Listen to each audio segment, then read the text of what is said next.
woman, is she allowed to marry a priest? Does she become a non-virgin? And what is the answer? No, this doesn't count. It's not sex. That's in black and white, the rabbi's comment. This one is not mine, it's theirs.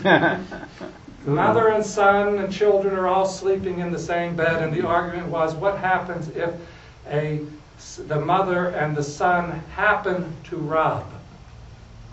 And the rabbis say, well, that's no issue unless, this is how they phrase, the penis happens to slip into the vagina. Yeah, you see, we're in a different culture. The story of Lot, I mean, remember he wanted to give his daughters to those men instead of the guests that he had welcomed in? I mean, we're in a different world. To say that they're talking about what we're talking about, it's just, I've worked with psychotics. Yes, it's irrational. So the point is that we're talking about penetration. That's what counts. There's a whole list of stuff about male-male intimacy. Now, it never mentions sex, but men sleep together and eat together and talk together and very warm and sharing and know each other's deepest heart together, which is a euphemism for sex, but not penetrating. This is the ancient rabbis commenting on that text. I suppose they understood it. So in all three cases, the context is not ethical, it's Jewish identity. The abomination comes the same way, and we saw it was translated into Greek to mean a taboo, not an ethical thing. And when we saw the lyings of the woman, it was the same kind of thing. The Bible is not concerned about behaviors for themselves, only this, not other male-male sex, that's absolutely clear, and only nothing about female-female sex. And the reason is this, not ethics, which means that it has absolutely nothing to do with what we're talking about today, unless you're an Orthodox Jew.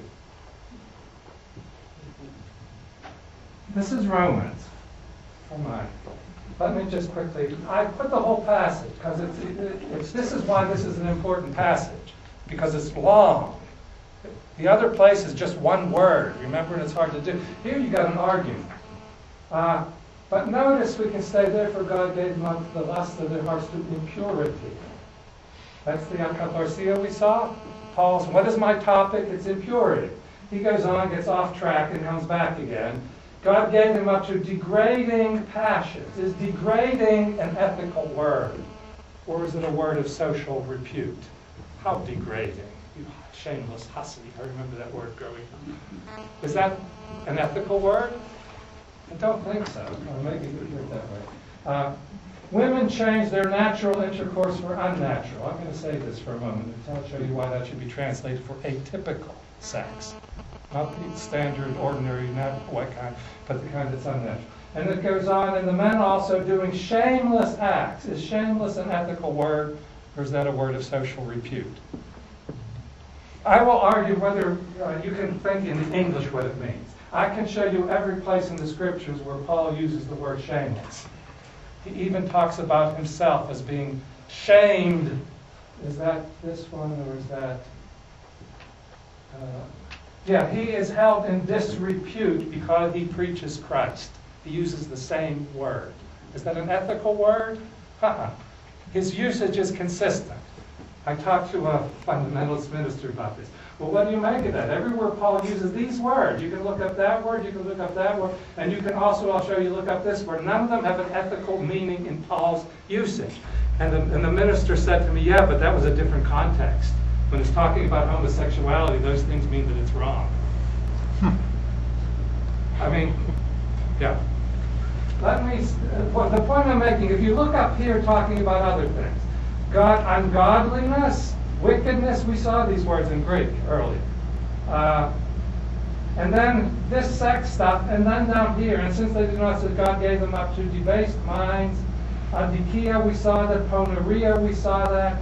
What I'm saying is that there are ethical words here, and there are ethical words above, but there are no ethical terms in the section talking about sex. I don't think Paul was just by chance did that, because he's talking about Jewish law. This is Romans go getting up to impurity, degrading, unnatural, and shameless acts. Connection. Paul presents male-male sex as impurity. Paul describes it as unclean, dishonorable, shameful, atypical. Here's the atypical. Where's the atypical? I'm looking for my atypical. Here, atypical. The Greek is paraphysis. You can see our Greek word, our English word physics there. Nature. Physical nature, studying of physics. Beyond nature. Paralegal, paramedical, somebody who's a little bit outside of. This is beyond. This comes up in chapter 11, verse 24, and God is the one who is at stake. And what did God do? He did something that was contrary to nature. Could that possibly mean unethical if God did it? You can see that Paul is playing with these words, according to nature and contrary to nature. Those are Stoic technical terms in Stoic philosophy of the day. And if they were used in the technical sense, they would mean contrary to nature. But that Paul uses them this way, it's clear that he's just playing with words. You what? He's throwing against nature, contrary to nature. Don't be talking about that. You're not going to box God in. But he's not using the words in the technical sense. And it's, again, for the women. Bernadette Bruton's book, and it'll be on my handout. Love Between Women. She researched the whole ancient world. You know, there's nothing in the ancient world about women having sex. Well, it's because nobody ever looked for it before. She's got a book this thick on it. And she shows clearly that there were two uses for this unnatural word. One was the technical word and the other was the popular word. Just like we talk all the quantum physics and quarks. What the hell do you know about quarks? Really? Is there a physicist in the house? No. We use the words. We don't know what we're talking about. Paul was using the words. They were all through the empire, and he was using them in the popular sense. We have translated unnatural for centuries in the technical sense because we knew Stoic philosophy, but we didn't know the popular stuff of the day that Bernadette Bruton looked up. And John Boswell made this argument comparing chapter 11 with chapter 1. Oh, there we go. Typical, not standard. That should be translated. Why? What is the connection? Those things. Talking about the other stuff, not sex. Following Jesus, purity doesn't matter. By chapter 14, Paul is saying nothing is unclean. He starts out by throwing up an uncleanness. And then he little by little dismantles it. And what is the uncleanness? It's the safe one in his day, homosexuality. Everybody did. Everybody knew. It wasn't controversy. And the Jews poked fun at the Gentiles, and the Gentiles knew the Jews were kind of sensitive on this thing. It was an easy enough topic. It's totally the reverse of our day. And I think that's enough. Because I talked too long. Sometimes you're all... Let me give a lesson. I ran through like scads of material. It's heavy. Your minds are tired. If you really want to understand it, you got to do the work. If you want to be a fundamentalist, just pretend you can pick up the book and make it mean what you think. That's what they are unwilling to do. This is not easy stuff. We're not dealing with simple questions. We're dealing with history, and you can't speculate about history. You have to go back and study it to find out what really happened. So take your tiredness as part of the lesson. But the material's there, and I'll give you a summary, and I gave you an overview.